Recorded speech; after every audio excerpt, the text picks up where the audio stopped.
بسم اللہ الرحمن الرحیم مولایا صلی وسلم دائما ابدا علی حبیبک خیر الخلق کلہم محمد سید الکونین والثقلین والفریقین من عرب ومن عجم هو الحبیب الذی ترجى شفاعته لکل حول من الاحوال مقتحم یا صاحب الجمال و یا سید البشر من وجهک المنیر لقد نور القمر لا يمکن الثناء کما کان حقہ بعد از خدا بزرگ توئی قصہ مختصر۔ واجب الاحترام معزز ناظرین و سامعین، السلام علیکم ورحمۃ اللہ وبرکاتہ۔ امید ہے خیر و عافیت دے نال ہوو گے، اور میری دعا ہے کہ اللہ تبارک و تعالی ہمیشہ تھانوں شاد و آباد رکھے۔ بیمار شخص دی عیادت یعنی بیمار پرسی کرنا بہت وڈے اجر و ثواب دا عمل ہے، اور نبی کریم صلی اللہ تعالی علیہ وسلم نے ہر مسلمان دے ذمے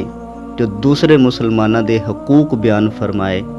انہاں دے وچ بیمار پرسی کرنا بھی شامل ہے۔ بعض فقہاء نے بیمار پرسی نو واجب تک قرار دیتا ہے، لیکن صحیح یہ ہے کہ بیمار پرسی کرنا سنت ہے۔ حضرت ثوبان رضی اللہ تعالی عنہ روایت کر دیں، حضور نبی رحمت صلی اللہ تعالی علیہ وسلم نے ارشاد فرمایا کہ جدوں کوئی مسلمان اپنے کسی مسلمان بھائی دی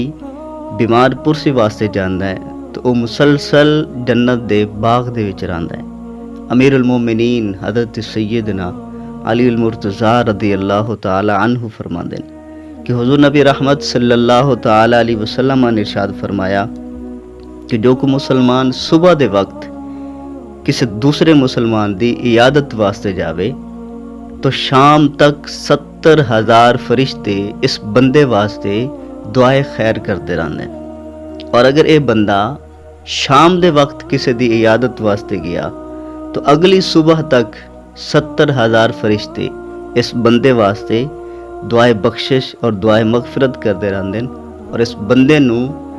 جنت دا ایک باغ عطا کر دیتا جاتا ہے۔ حضور نبی رحمت صلی اللہ تعالی علیہ وسلم دا معمول ہا کہ آپ دے ملن جلن والیاں دے وچوں اگر کسی بیمار دی خبر مل دی تو آقا کریم علیہ السلام بنفس نفیس خود اس دی عیادت واسطے تشریف لے کے جاندے۔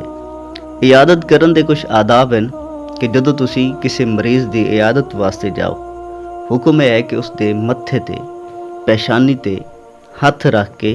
اس دا حال چال پوچھو، بشرطے کہ تھوڑے ہاتھ رکھن دے نال اس نو تکلیف نہ پہنچے۔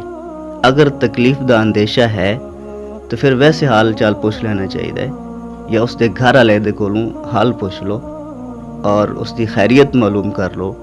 اتنا ہی کافی ہے۔ جس عیادت کرن دے نال یا بیمار پرسی کرن دے نال گھر والے نو یا اس مریض نو تکلیف پہنچے تو وہ بجائے ثواب دے الٹا گناہ دا شدید خطرہ ہے۔ اگر کوئی شخص مریض دے نال ملاقات کرنا چاہتا ہے لیکن گھر والے اس کنڈیشن وچ نہیں ہیں یا مریض اس کیفیت وچ نہیں ہے کہ ملاقات کر سکے تو پھر اس سے اصرار نہیں کرنا چاہیے۔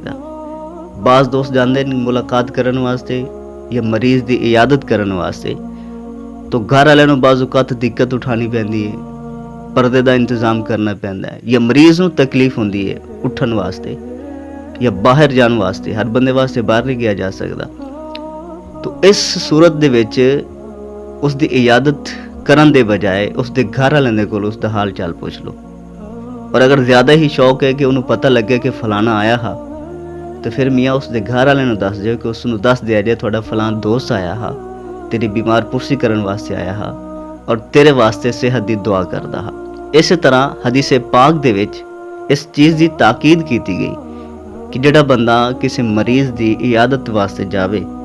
تو اس دے کول زیادہ دیر نہ بیٹھے بلکہ مختصر عبادت کر کے واپس چلا جاوے، کیونکہ زیادہ دیر بیٹھن دی وجہ تو مریض نو تکلیف ہوندی ہے یا اس دے گھر والوں نو تکلیف ہوندی ہے۔ عیادت واسطے مناسب وقت دا انتخاب بھی ضروری ہے۔ ایسے وقت دے وچ عیادت واسطے نہیں جانا چاہیے جس وقت دے وچ گھر والے نوں تکلیف پہنچے، بلکہ پہلے ٹائم لے لینا چاہیے، اس دے گھر والوں دے کولوں پوچھ لینا چاہیے کہ اس نوں اسی کس ٹائم مل سکنے ہیں، کہ اس دی دوائی لین دا یا اس دے آرام دا ٹائم نہیں ہے، یا بعض اوقات ہوتا ہے کہ کچھ وقت ایسا ہوتا ہے کہ اس دے گھر والے نے اس نوں ٹائم دینا ہوتا ہے، تو ایسی اس وقت جا کے دوسرے نوں ڈسٹرب کرنے ہیں، تو اس تو بہتر ہے کہ اگر کسی مریض دی عیادت واسطے گئے ہیں تو اس تو پہلے اس دے کول ٹائم لینا چاہیے کہ فلاں تھوڑا عزیز، تھوڑا دوست، تھوڑا قریبی تھانوں ملنا چاہ رہا ہے، اور اس نوں مناسب جو ٹائم تھانوں ملے اس ٹائم تے جا کے